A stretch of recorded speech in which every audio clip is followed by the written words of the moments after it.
The annals of ancient Egyptian king Thutmose III described a marvelous foreign bird that gives birth daily.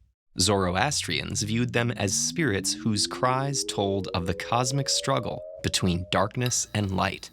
Romans brought them on their military campaigns to foretell the success of future battles. And today, this bird still occupies an important, though much less honorable position on our dinner plates.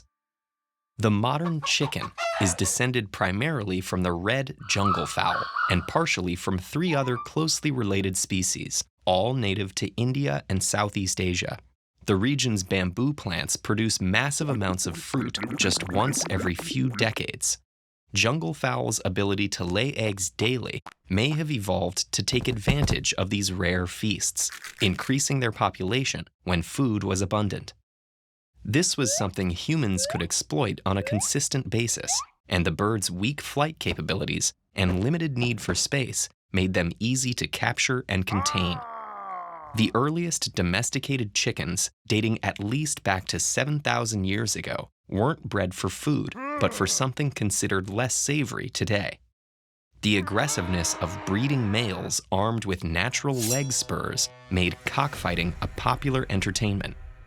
By the 2nd millennium BCE, chickens had spread from the Indus Valley to China and the Middle East to occupy royal menageries and to be used in religious rituals. But it was in Egypt where the next chapter in the bird's history began. When a hen naturally incubates eggs, she will stop laying new ones and sit on a clutch of 6 or more eggs for 21 days.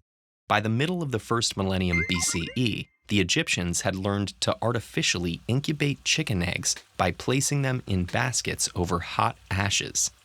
That freed up hens to continue laying daily, and what had been a royal delicacy or religious offering became a common meal. Around the same time as Egyptians were incubating eggs, Phoenician merchants introduced chickens to Europe, where they quickly became an essential part of European livestock. However, for a long time, the chicken's revered status continued to exist alongside its culinary one. The ancient Greeks used fighting roosters as inspirational examples for young soldiers.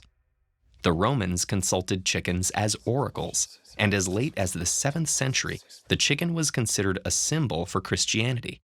Over the next few centuries, chickens accompanied humans wherever they went, spreading throughout the world through trade, conquest, and colonization.